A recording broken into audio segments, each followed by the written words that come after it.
Hey there, my name is Jacob Williams and I'm the Townsend Union Ag Agent.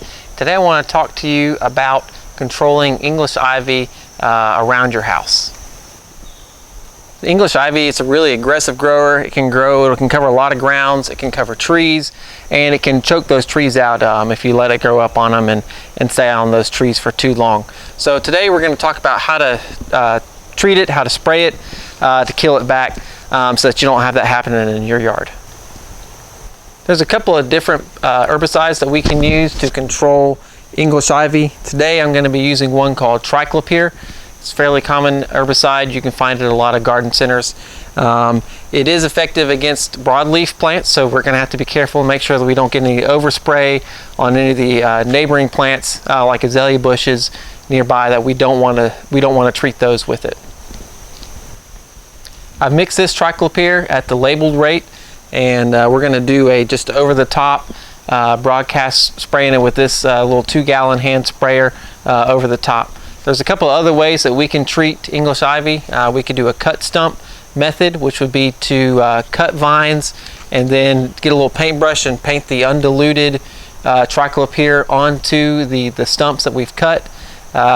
Another method, if you're trying to use no herbicides, would be to come in and just weed eat all of this down as close to the ground as possible.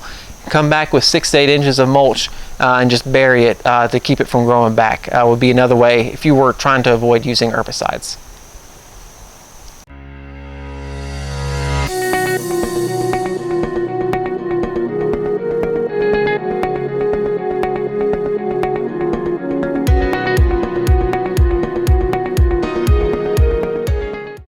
So you can see out here as I've sprayed it so that it just glistens on the leaves. We don't have to completely soak it all the way through.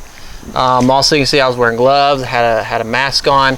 So we want to make sure that we have the appropriate PPE on when we're doing any kind of pesticide application. And that information will be in the label, which you should always read carefully before applying any product. English ivy is an invasive species for us here.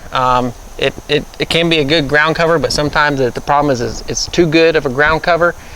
So that's why we need to knock it back and try to control it. Some other options for ground covers are like a Virginia creeper. There's a number of ferns that you could use as well that like the deep shade like the English ivy does.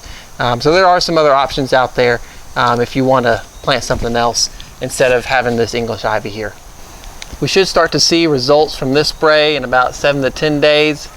It'll kill it back in a couple of weeks.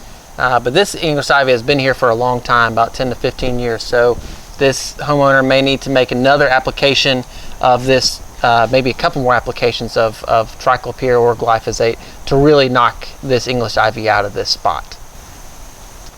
So thanks for watching today. And if you need more information, contact your county extension office.